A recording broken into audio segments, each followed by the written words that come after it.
Assalamualaikum, salam sejahtera, salam kuasa ketiga. So, macam tadi ada gangguannya. So, jika ada gangguan jangan ke mana-mana. Lepas gangguan kita sambung. Jika ada jelas, boleh tolong maklumkan kepada saya menerusi komen, share ramai-ramai dan juga sertai Telegram saya Regi Jesse Rita Udin.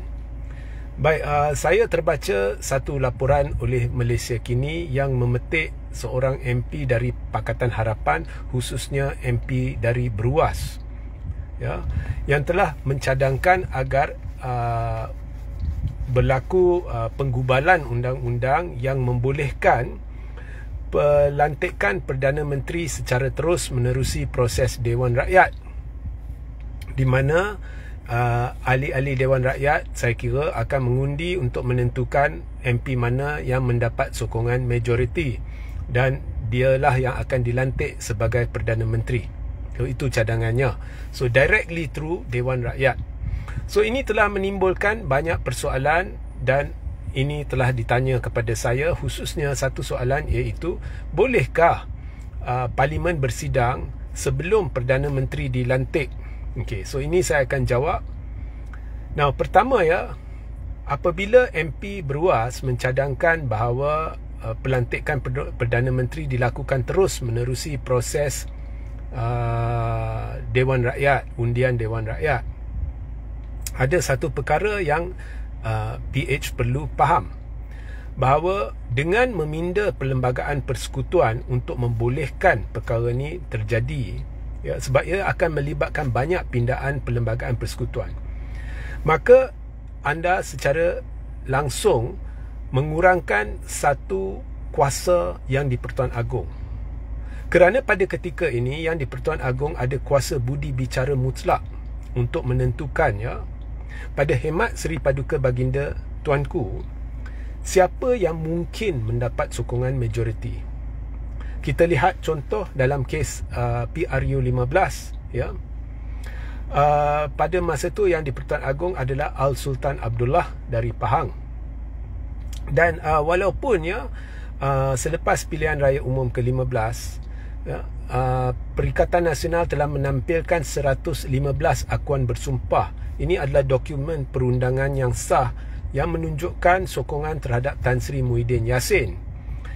Tapi saya dah jelaskan berulang kali bahawa ini tidak semestinya bermakna yang di Pertuan Agong harus menerima bukti itu sebagai bukti sahih bahawa Muhyiddin layak menjadi Perdana Menteri, kerana ramai tidak sedar pada ketika itu, dan saya percaya selepas penjelasan saya ramai mula sedar bahawa MP ada hak untuk sokong lebih dari seorang. Tidak bermakna 115 SD menyokong Muhyiddin,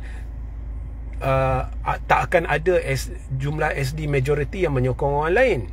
So, naratif yang dimainkan oleh pihak-pihak tertentu kononnya apabila Agong memberi satu tempoh lanjutan kepada UMNO dan sebagainya, kepada perikatan UMNO, PH dan sebagainya untuk membuktikan majoriti, ya, Agong beri tempoh 24 jam tu. Naratif yang dimainkan oleh setengah pihak kononnya ianya tidak masuk akal kerana sini sudah ada bukti majoriti dan Agong wajib melantik Tan Sri Muhyiddin Yassin. Itu adalah salah, kerana yang di Pertuan Agong boleh memberi tempoh tersebut untuk melihat jika MP-MP ni adakah mereka sokong lebih dari seorang. Tidak mustahil pihak yang selebihnya mendapat, pihak yang bertentangan mendapat contohnya 115 SD menyokong Anwar Ibrahim. Okey. Walau bagaimanapun perkara itu tidak berlaku, tetapi berlaku kecelaruan di mana tiba-tiba ada ura-ura MP-MP BN memutuskan untuk duduk dalam pembangkang. Jadi bila anda ada hantar SD kemudian memutuskan duduk dalam pembangkang, so ini sahaja sudah membolehkan yang di Pertuan Agong menggunakan budi bicara mutlaknya untuk menentukan siapa jadi PM. Walaupun Agong tidak menceritakan sebab sebenar beliau Tuanku melantik Anwar sebagai Perdana Menteri, tapi kita boleh agaklah itu sebabnya. So, akhirnya yang di Pertuan Agong telah berpandu kepada gabungan yang dapat kerusi terbanyak, dan Gabungan yang dapat kerusi terbanyak adalah Pakatan Harapan sebanyak 81 kerusi. Dan Yang di-Pertuan Agong telah menggunakan kuasa budi bicara mutlaknya untuk menentukan pada hemat Seri Paduka Baginda Tuanku siapa yang mungkin dapat sokongan majoriti, dan Tuanku memilih Anwar.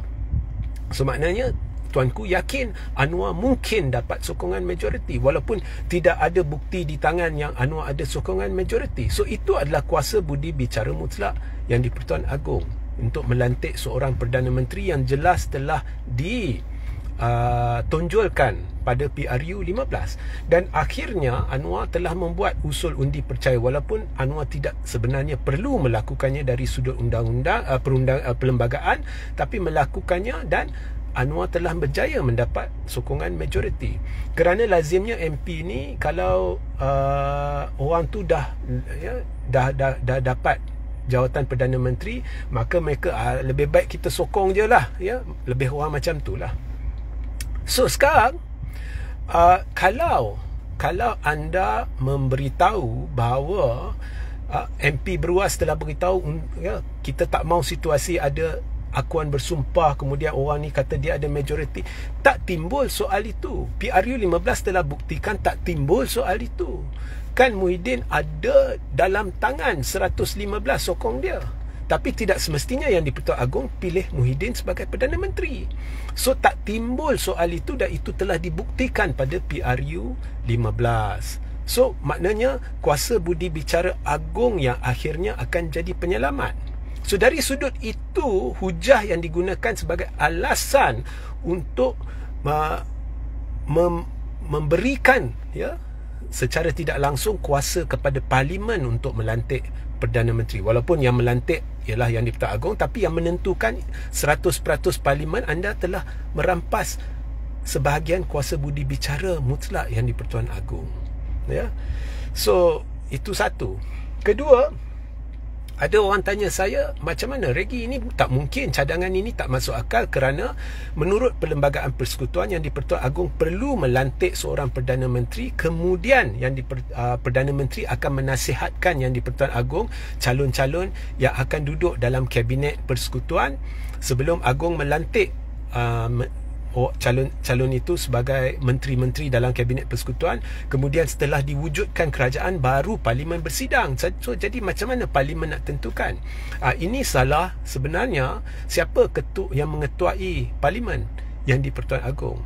Jadi walaupun Perdana Menteri belum dilantik, tetapi Yang di-Pertuan Agong selepas pilihan raya boleh sahaja memanggil sidang khas Parlimen. So dari sudut teknikal, cadangan MP Beruas sebenarnya boleh dilaksanakan.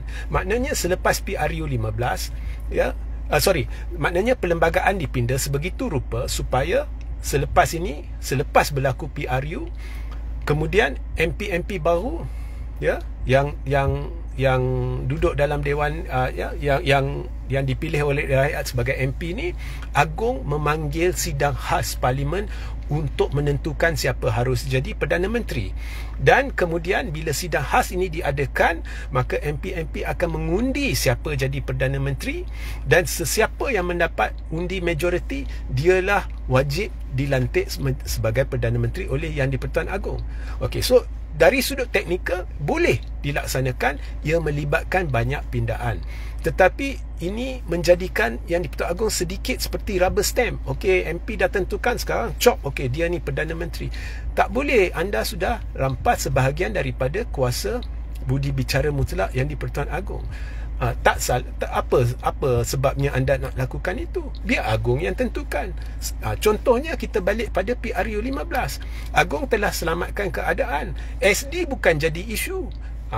Ada 115 SD sokong A, tapi Agong beri masa kepada orang lain untuk buktikan mereka juga ada majoriti. Kemudian Agong nak nilai stabil ke 115 SD yang ditampilkan. Kalau Agong rasa tak puas hati, atau mungkin SD ni tidak menampilkan sokongan padu sebenar kepada satu-satu pihak, maka Agong boleh menggunakan kuasa budi bicara mutlak untuk menentukan pada hemat Seri Paduka Baginda siapa yang mungkin dapat majoriti.